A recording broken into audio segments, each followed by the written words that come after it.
når jeg skal hækle den her firkant fast på resten af cardiganen, så hækler jeg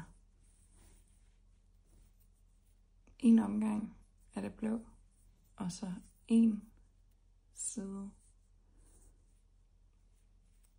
ekstra, og så kommer jeg til hjørnet, hvor jeg så har hæklet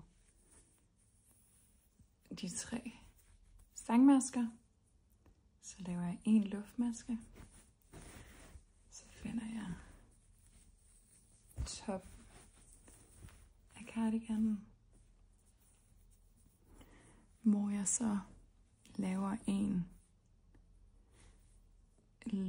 kædemaske ned i midten her cirka.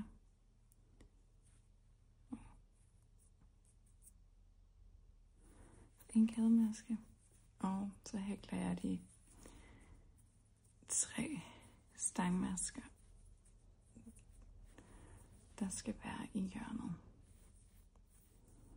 Så går jeg ned i det her hul, så det vil sige hullet på firkanten, og der hækler jeg en kædemaske.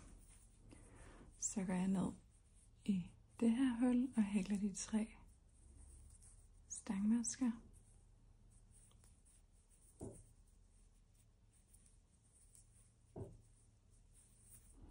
Og går så ned i det næste hul og laver en kædemaske. Og så skal jeg så lave 3 stangmasker igen.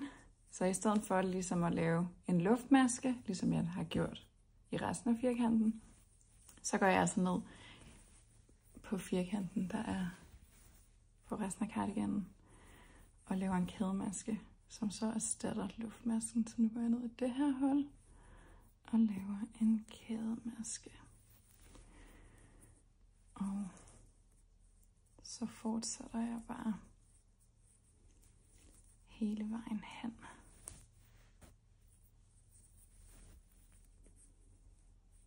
Så 3, og så skal jeg ned i det her hul.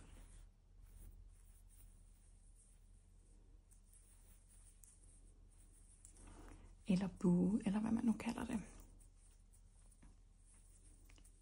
Så skal jeg lige have løsnet mit garn lidt. Så 3 stangmasker mere, og en kædemaske.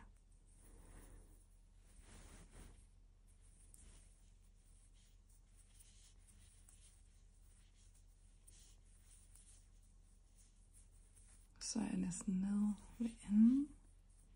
Så nu laver jeg en kædemaske her, og går så ned i hjørnet.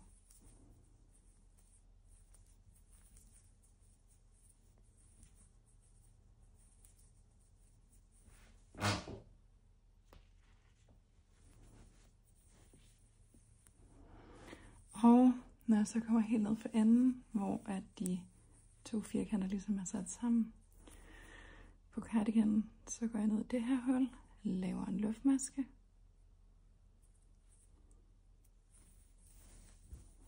Og så kan jeg ligesom vende det. Så nu sidder den fast sådan her.